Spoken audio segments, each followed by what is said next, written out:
Cameroon, Bandou, Africa, Bandou, to the world, Bandou.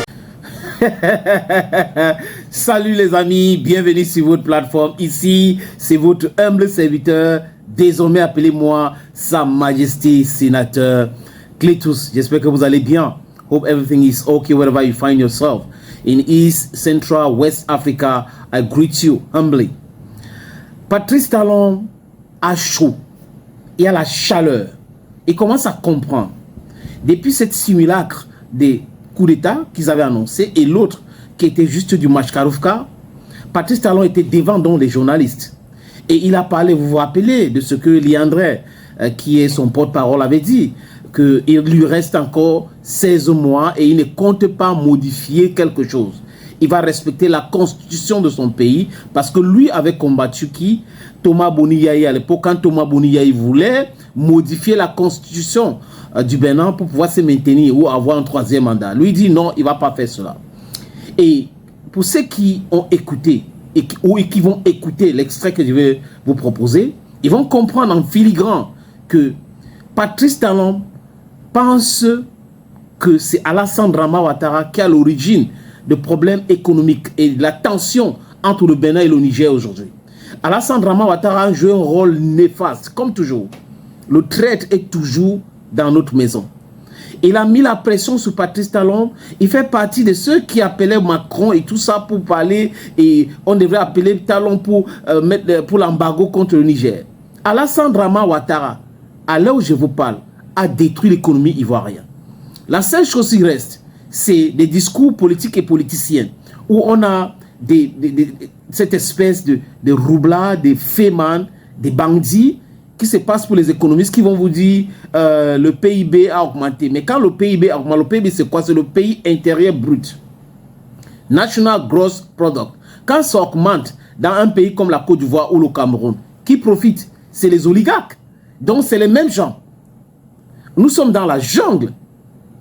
Dans certains pays en Afrique. C'est le survival of the fittest. Donc si vous n'avez pas le muscle, vous ne pouvez pas survivre. Voilà donc la qualité des gens qui sont chefs d'État en Afrique. Alassane Dramane Ouattara est plus caucasienne. Son cerveau a été occidentalisé. Je trouve le mot. Son cerveau, je répète, a été occidentalisé. Donc il pense comme les Français, il pense comme les Américains. Mais quand vous êtes en Afrique et que vous avez fait des études en étranger, vous devrez contextualiser vos études pour que ça s'y avec le climat, l'environnement. Vous ne pouvez pas aller faire des études à Washington et vous venez avec la politique nauséabonde. Une stupidité appelée politique par le Fonds monétaire international et la Banque mondiale pour implémenter dans un pays africain. On n'a pas les mêmes réalités. On n'a pas les mêmes réalités. C'est pour cette raison que ça échoue lamentablement. Et on est en train d'augmenter les dettes, notre dette extérieure tous les jours. Et on s'endette pour rien, pour de mauvaises raisons. Nos pays sont tellement endettés pour rien. Donc Patrice Talon est très en colère. Et en colère contre Alassane Dramane Ouattara. J'avais posé beaucoup de questions. Qu'est-ce qui se passe s'il avait Patrice Talon? Parce que le discours qu'il tenait quand il avait gagné les élections au Bénin et le discours d'après me paraissait très bizarre. Je crois que comme il est en train de quitter le pouvoir là dans quelques mois, il est en train de comprendre la réalité sur le terrain. Et il sait aujourd'hui qu'il a été manipulé. Manipulé par qui? Par le manipulateur éternel. Par celui à travers la France qui a manipulé Blaise Compaoré pour pouvoir mettre les armes et à créer une rébellion en Côte d'Ivoire. Parce qu'Alassane Ouattara, c'est un putschiste, les amis. C'est pas moi qui le dis, les faits sont là. Même les Français hier qui étaient ses amis sont en train de dire cela. Ils poussent ces narratifs. Ils ont même dit qu'Alassane Dramane Ouattara n'a jamais gagné les élections. Et les amis, attention.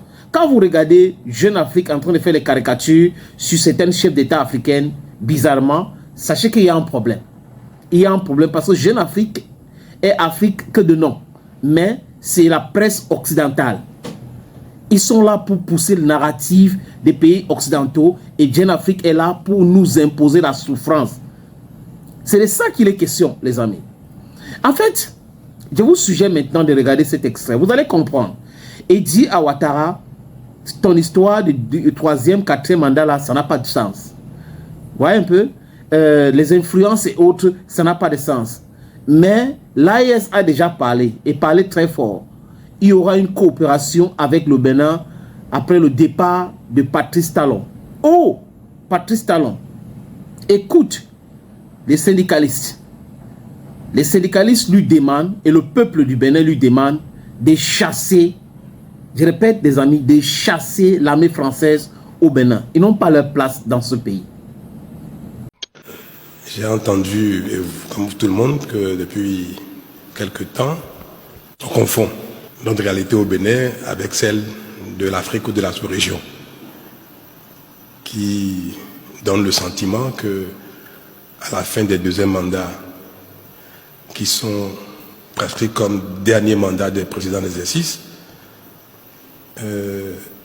les concernés tentent de briguer un troisième mandat avec divers prétextes. Et cela a tellement traumatisé les peuples africains que désormais on soupçonne tout le monde à la fin du deuxième mandat de chercher les voies et moyens pour contourner les dispositions constitutionnelles que pourtant tout le monde accepte. On les consigne dans la Constitution et puis à la fin Cameroun, Bandou, Africa, Bandou. on trouve les moyens de chercher un troisième et quatrième mandat. Mais moi j'ai quand même espéré que cette question est derrière nous depuis un temps. Le Bénin fait son chemin.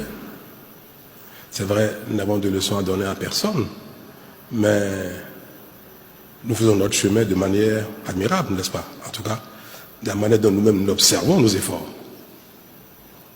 Et il y a quelques années, à l'occasion d'une modification, je crois de la dernière modification de notre Constitution, on a fini par faire cet exercice-là. Parce que quand un président est en exercice,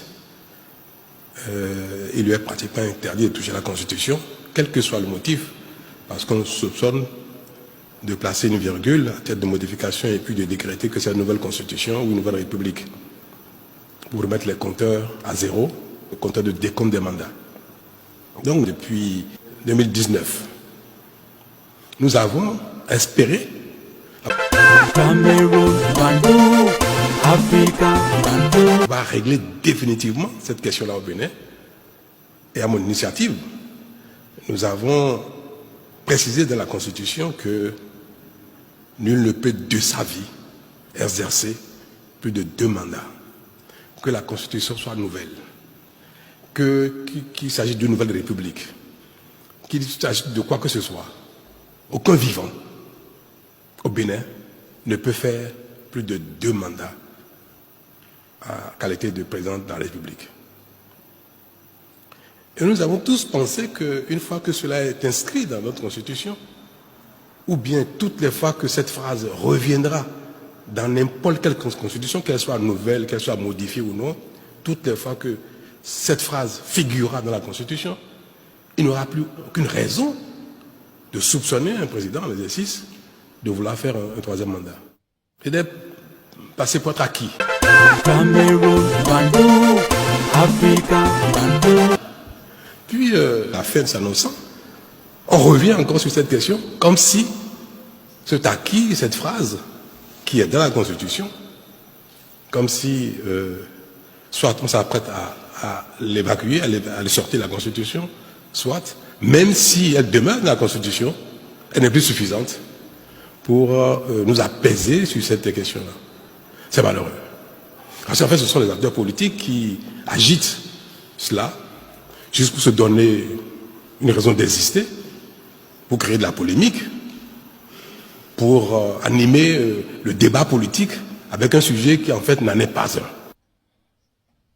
Patrice Talon vient de se réveiller, on peut dire ça comme ça sans se tromper, n'est-ce pas les amis? Il vient de se réveiller. Et je dis encore que nous devons travailler avec tous les enfants d'Afrique. Je n'ai aucun problème personnel avec Patrice Talon, ni avec Paul Biya, ni avec Sassou Nguesso. Le seul problème que j'ai avec Patrice Talon, c'est le fait d'entrer dans cette complot avec la France pour déstabiliser les pays du Sahel, les pays de l'AES. Le seul problème que j'ai personnellement avec Paul Biya, c'est d'être là depuis toujours et de ne rien faire pour embellir le Cameroun et faire progresser l'économie, créer des emplois, mais en train de promouvoir, elle est là en train de promouvoir quoi, la médiocrité, en train de gouverner avec les kakistocrates. C'est ça le véritable problème. Donc en Afrique, on doit faire avec tous les enfants d'Afrique, mais seulement ce qui nous empêche actuellement d'acquérir notre souveraineté.